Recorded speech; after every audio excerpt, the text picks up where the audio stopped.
কংগ্ৰেছৰ সাংসদ ৰাহুল গান্ধীয়ে অৰবিন্দ কেজৰিৱাল আৰু প্ৰধানমন্ত্ৰী নৰেন্দ্ৰ মোদীক আক্ৰমণ কৰি দিল্লীৰ নিৰ্বাচনত পাৰা বৃদ্ধি কৰিছে। ৰাহুল গান্ধী, অৰবিন্দ কেজৰিৱাল আৰু নৰেন্দ্ৰ মোদীৰ মাজত কোনো পাৰ্থক্য নাই। মুদ্ৰাস্ফীতিৰ বিষয় হওক, পিছপৰা জাতিৰ অধিকাৰ হওক, প্ৰদূষণ, যিকোনো সমস্যাই হওক, এই লোকসকলে কেৱল প্ৰতিশ্ৰুতি দিয়ে। তেওঁলোকে তেওঁলোকৰ প্ৰতিশ্ৰুতি ফুলফিল নকৰে। যোৱাকালি ৰাহুল গান্ধীয়ে দিল্লীৰ চিলাম্বৰত এটা ডাঙৰ ৰেলী কৰিছিল, য'ত তেওঁ দিল্লীৰ মুখ্যমন্ত্ৰী অৰবিন্দ কেজৰিৱালৰ ওপৰত আক্ৰমণ কৰিছে। দুয়োজন কিন্তু ইণ্ডিয়া গঠবন্ধনৰ আৰু দিল্লীৰ 7খন আসন বিভাজন কৰি লোকসভা নিৰ্বাচনত প্ৰতিদ্বন্দ্বিতা কৰিছিল। এইটো এটা বেলেগ বিষয় যে ৰাহুল গান্ধী আৰু কেজৰিৱাল এবাৰো একেখন মঞ্চলৈ অহা নাছিল। কিন্তু যেতিয়া ৰাহুল গান্ধী চিলাম্বৰৰ মঞ্চত উপস্থিত হৈছিল, তেতিয়া তেওঁ অৰবিন্দ কেজৰিৱালৰ ওপৰত তীব্ৰ আক্ৰমণ চলাইছিল।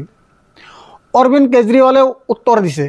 অৰবিন্দে কৈছে যে মই ৰাহুল গান্ধীৰ কথাৰ ওপৰত মন্তব্য নকৰোঁ, কাৰণ ৰাহুল গান্ধীয়ে তেওঁৰ দলক বচাবৰ কাৰণে মন্তব্য দি আছে আৰু মই দেশখনক বচাব বিচাৰোঁ।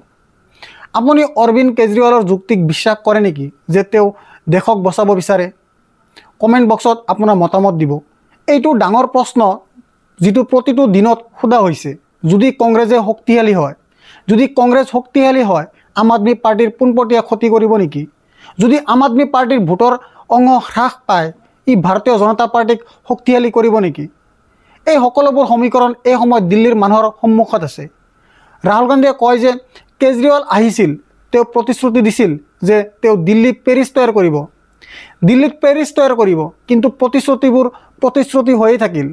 মোদীজীৰ দৰেই প্ৰতিশ্ৰুতি দিয়ে আৰু তেওঁলোকে তেওঁলোকৰ প্ৰতিশ্ৰুতি পালন নকৰে। ৰাহুলে কেনেকৈ আক্ৰমণ কৰিছিল শুনিব। केजरीवाल जी आए थे, आपको याद होगा, शीला जी की सरकार थी, आपको याद है? वो दिल्ली याद है आपको? और केजरीवाल जी आए और केजरीवाल जी ने बहुत बड़ा प्रचार किया, दिल्ली को मैं साफ कर दूंगा, भ्रष्टाचार मिटा दूंगा, पेरिस बना दूंगा। अब देखिए हुआ क्या। आप देखिए, बाहर चला नहीं जा सकता है, ऐसा पोल्यूशन है, बाहर चला नहीं जा सकता है, आधे लोग बीमार रहते हैं, कैंसर बढ़ रहा है, पोल्यूशन बढ़ता जा रहा है, महंगाई बढ़ती जा रही है। और उन्होंने कहा था कि भ्रष्टाचार को अरविंद केजरीवाल जी मिटाएंगे। अब आप बताइए, दिल्ली में अरविंद केजरीवाल जी ने भ्रष्टाचार मिटाया क्या? मिट गया? तो जैसे जैसे प्रचार नरेंद्र मोदी जी करते हैं मीडिया का, झूठे वायदे, एक के बाद एक, एक के बाद एक, एक के बाद एक झूठे वायदे, वैसे ही स्ट्रेटेजी केजरीवाल जी की है। कोई फर्क नहीं है। অৱশ্যে অৰবিন্দ কেজৰিৱালেও এই বিষয়ত তেওঁৰ দুই শাৰীৰ মন্তব্য দিছে। আপোনাৰ স্ক্ৰীণত তেওঁৰ বিবৃতি। অৰবিন্দ কেজৰিৱালে কয়, আজি ৰাহুল গান্ধী দিল্লীলৈ আহিছিল, তেওঁ মোক বহুত গালি পাৰিছিল, কিন্তু মই তেওঁৰ মন্তব্যৰ ওপৰত মন্তব্য নকৰোঁ। তেওঁলোকৰ যুঁজ হৈছে কংগ্ৰেছক বচাবলৈ, মোৰ যুঁজ হৈছে দেশক বচাবলৈ। কংগ্ৰেছে ধাৰাবাহিকভাৱে কৈ আহিছে যে অৰবিন্দ কেজৰিৱাল আৰু ভাৰতীয় জনতা পাৰ্টিৰ মাজত কোনো পাৰ্থক্য নাই। মনত ৰাখিব, অৰবিন্দ কেজৰিৱালৰ ৰাজনীতি স্বৰ্গীয় শীলা দীক্ষিতৰ ওপৰত আক্ৰমণৰ সৈতে আৰম্ভ হৈছিল।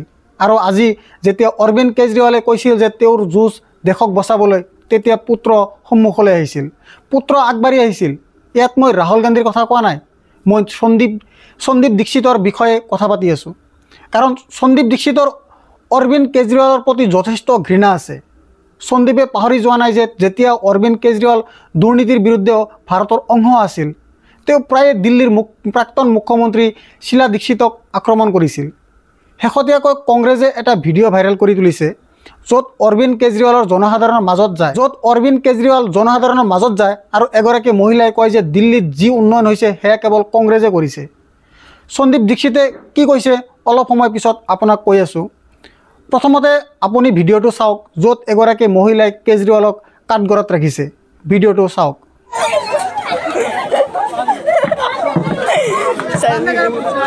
चलो चलो हाँ हाँ बोलो। कैसे हो? हाँ बढ़िया है सर। सर आप आप इतना सब करते हो लेकिन हमारे लिए क्या करते हो भले ये बताओ। हाँ बंटी भैया क्या करेंगे? बंटी भैया तो फिर वैसे ही क्या नहीं करा बताओ। 3 साल से क्या करा? सब कांग्रेस के हाथ का करा हुआ है। आपके हाथ का क्या करा हुआ है? क्या नहीं करा? सब यही करा हुआ है, हम लोगों ने नहीं करा। कुछ नहीं करा, खाली आना कांग्रेस के हाथ का पार्टी। এতিয়া মই নাজানো এই মহিলাগৰাকী কোন। এক সাধাৰণ দিল্লীৰ লোকে হ'ব, তেওঁ দিল্লীৰ লোক হ'ব, দিল্লীৰ লোক হ'ব লাগিব, দিল্লীৰ ভোটাৰে হ'ব, কিন্তু কংগ্ৰেছে ইয়াক জোৰেৰে সন্মুখত ৰাখিছে। এনেধৰণৰ বহুতো ভিডিঅ' সন্মুখত আহিছে। কেজৰিৱালে য'ত প্ৰচাৰ চলাবলৈ গৈ আছে আৰু মানুহে তেওঁক প্ৰশ্ন কৰি আছে। হয়, এইটো আগতে কেতিয়াও হোৱা নাছিল। অৱশ্যে অৰবিন্দ কেজৰিৱাল কাঠগড়াত আছে আৰু যেতিয়া তেওঁ কৈছিল যে মোৰ লক্ষ্য হৈছে দেশক বচাবলৈ, তেতিয়া সন্দীপ দীক্ষিতে এনেকৈ অৰবিন্দ কেজৰিৱালক আক্ৰমণ কৰিছে। আপোনাৰ স্ক্ৰীনত তেওঁৰ বক্তব্য। অৰবিন্দ কেজৰিৱাল, আপুনি দেশক বচাবলৈ চেষ্টা কৰি আছে নেকি? যেতিয়া তেওঁলোক নিৰ্লজ্জভাৱে শিলাজীৰ বিষয়ে 1000 মিছা কথা প্ৰচাৰ কৰি আছিল, তেওঁ এনেকৈ দেশক বচাই আছিল নেকি?